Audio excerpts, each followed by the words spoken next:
day everyone, my name is Pierre Herzog and today we're going to talk about the Phantom 4 as a fishing drone.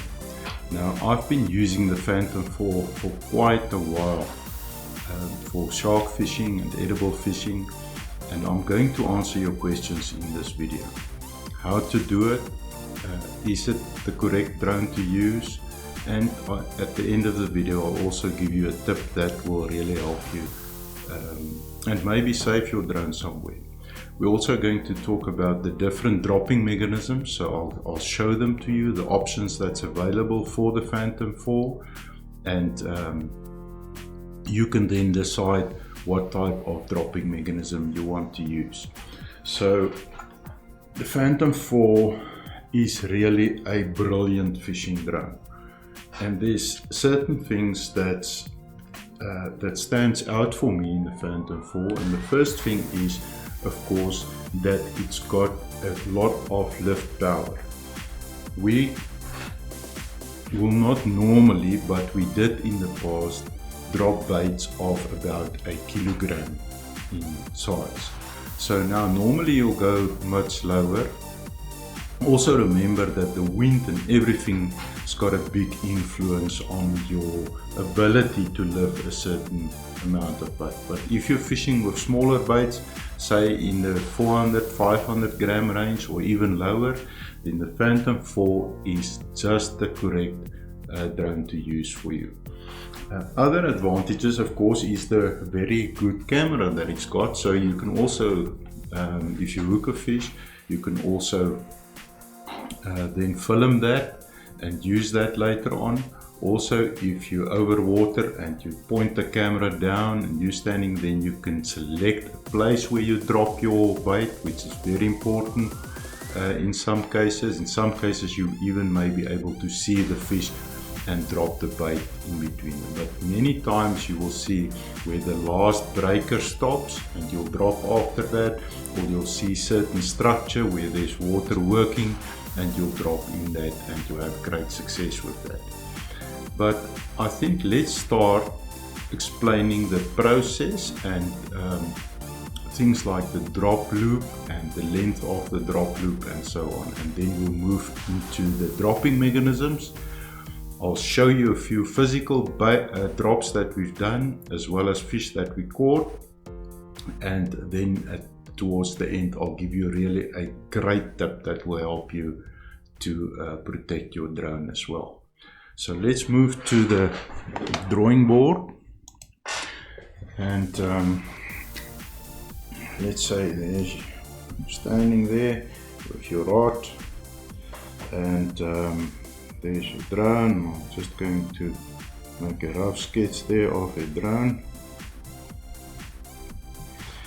And what happens is now your dropping mechanism will be mounted on the foot piece of the Phantom 4.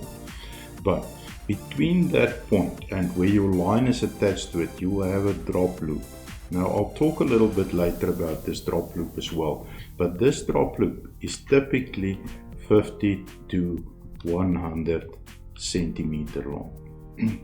Your line is then attached there, and then you'll have your line hanging down and your bait and your sinker will be there. This part from there till there must not be less than 10 meters. And in a different video I'll explain that exactly, but at this stage you can believe me, at least 10 meters to avoid the pendulum effect that can destroy your drone. So if you do not want to take a risk, let your bait hang at least 10 meters below that drop loop. The little drop loop there is just to make sure that this line of yours is away, the distance is enough away from the propellers of the drone. Because if this drone flies up and it suddenly stops, then it will move up and down here, and you don't want it to catch your line. So that's the reason for the drop loop there. But my tip at the end of the video also involve the drop loop, and that could help you. So that's then just the basics that you will do. Let's have a look at the different dropping mechanisms that is available. Now, I've got mounted here the Gannet X. There are many different ones, and I'm going to show you them this now. But let's have a look at the basic principle of this. So you get some of them that work like the Gannet X, and that's an electronic release system. So if you switch on and off the lights in your drone, then this mechanism will open or close, and this will let your line drop to the bottom. As you can see, it fixes very easily here. Important factor is that you must look for a dropping mechanism that's centered in your drone, because if it's off center, then you're going to load some of the motors more than others, and that will influence the maximum that you can lift. So try to find yourself a dropping mechanism that's loading the drone in the center. That's very important.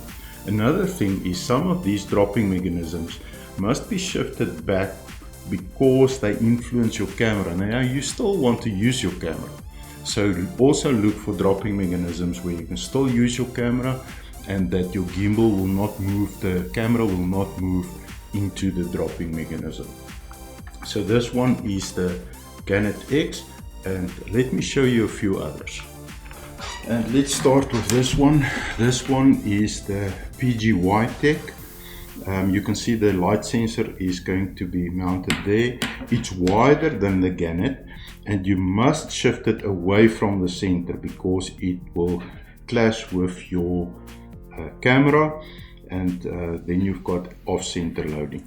This one opens like that, and you can push it back again, and then if the light is switched on of the drone, that mechanism will open again. So this is the PGY Tech. You can see it fits also across that foot pieces of your drone. So PGY Tech, it's an electronic mechanism. Then we get the Gannet Sport. This is a total mechanical mechanism. Again, you can see it mounts on the foot piece of your drone there, and then it's got a little dial here, and it's got an indicator. And what basically happens, there's a spring in here, and you'll set the tension of the spring. This is a multi-turn dial, and you can set it very precisely. So now what will happen is you'll push your line between those two, it looks like two ball bearings there. Push your line, you can hear it click there, and when you put a certain amount of tension on it, it will release. This is a mechanical type of tension release system. It actually works much better than you will think. If something also happens, a bird fly into your line, or you got a real jam, then it will release like that. So this is the Gannet Sport. Another type of tension release mechanism that you get is the Skyrigger. It's a little bit more bulky, and it must be mounted a little bit off center in your drone because it will it must be a little bit away from the camera. So it works like this. It's got a knob on this side where you set your tension, and then it's got an open mechanism. So you open it here, you push in your line, you close it there, and then if tension is applied to that line, it will release. So it mounts here. You need the Allen key to mount it on your drone, and it's also specifically made for the Phantom 3 and 4 drones. So this is the Skyrigger. Next one is the only one that I know of. There may be others. That's electrical as well as mechanical. So you can see the mechanical part works exactly the same as the Gannet Sport, but it's also got an electrical part. Here's your light sensor. If you switch your drone light on and off, then it will open electrically. And of course, the same thing, your line pushes in there. It can release mechanically, but it also can release electrically. So that's then the Gannet X Sport. Now there are a few other ones as well, like this little one. These are called downriggers, and they're normally not as sophisticated as the Gannets or the Skyrigger or the PGY tech, but they can work. The problem with them is the mounting on your drone, and you can just think for yourself. Let's move to the drone. If this Gannet was off here now, where do I mount this? So you must make a plan to mount it, and that it's safe, that it doesn't move into your props or into your camera. So that is a concern with all the downriggers. But let me show you some of the downriggers then. So this is the first one. It's called the Dubru, and what basically happens here is your line also pushes in between there, and you can set the tension with that screw there, and then it pulls out. So it's also a tension release mechanism. Let's move to the next one. This one is a Canon product, better one of the downriggers, I would say. You've got a little tension setting here, and then it's got those rubber lips, and what happens is you set your tension first, and then you push your line in between those rubber lips, and when you apply tension, then it will pull out and it will release. So that is then the Canon. There's another Canon product, it's this one. It's got two settings. A setting here at the back where you can 1, 2, 3 clips that you can do there, and it's also got a setting here where you can set the tension. A little bit of a cam there, half a turn or so, that you can use, and the line will just go in between there, and the tension applied, it will pull out. I've set it a little bit hard now here. Tension applied, it will pull out of there. Right. So this is also a Canon product, and there's many others as well. You'll find them. This one's got a release mechanism like this, so you push your line in there. I think this one's snapper. Put your line in there and you can pull it out. So this is another one, but with all of these downriggers, you've got the problem of mounting it safely to your Phantom 4. So I think at this stage, let's move and let's to the beach, and let me show you a few drops, and I'll also show you a fish or two that we caught on the Phantom 4 with some of these dropping mechanisms that I've shown you. So let's go there. So here you can see the drone is already in the air. Ansi is hooking the drop loop to the Phantom, that is a Gannet X. That's dropping mechanism on the Phantom. There's the bait. Bait in this case is a very heavy shark bait, in the order of 800 grams, with a 10-ounce sinker as well. And he's flying out with the bait at the moment. He's moving towards the other rods to check the alignment, so that it doesn't drop across or over the other rod. Still flying out. Here you can see it always helps if you've got somebody holding the rod. And yeah, the line is peeling off the reel at the moment. And you will see Hansi asking Alton if it's far enough, because he's going to drop at about 300 meters.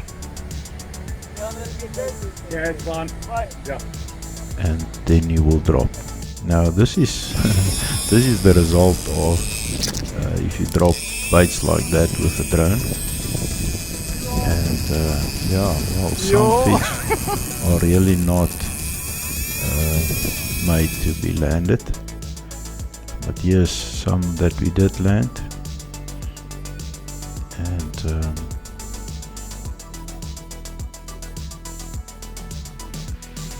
every one of these fish are measured, and here you can see the tag process, quickly tag, for the Ocean Research Institute in South Africa.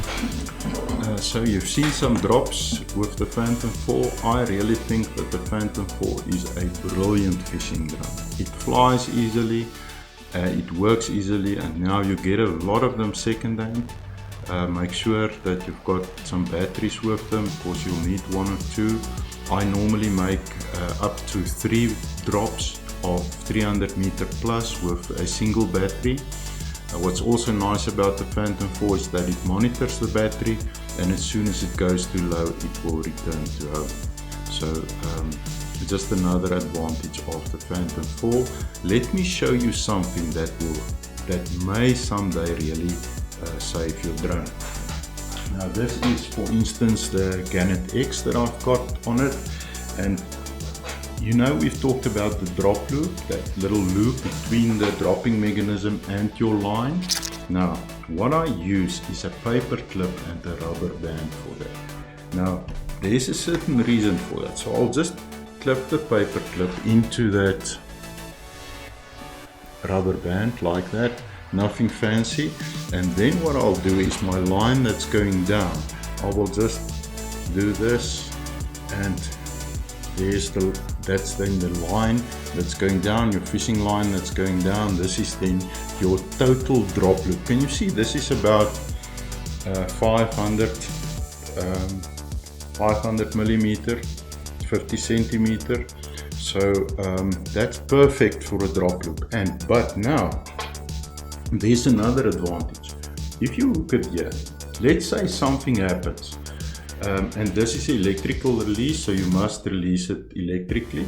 Let's say something happens. Now with the Gannet X, I must say this: if it does not release, or some of the maybe your lights doesn't work on your drone or whatever, then if you pull it backwards, it can clip out there. But if something else happens, say something flies into your line, or something, real jam or whatever, then if there's tension applied here, either the paper clip or this thin rubber band will break, and that will really release your line in case of emergency from your drone, and you will not lose your drone. So there's a lot of other stuff on this channel available for you. I've reviewed many of the dropping mechanisms. I've built an electronic scale to test them. Have a look at that. Please subscribe to this channel, it motivates me, and like the video if you found any value in it. And I will see you then in the next video. Thank you very much, and bye bye.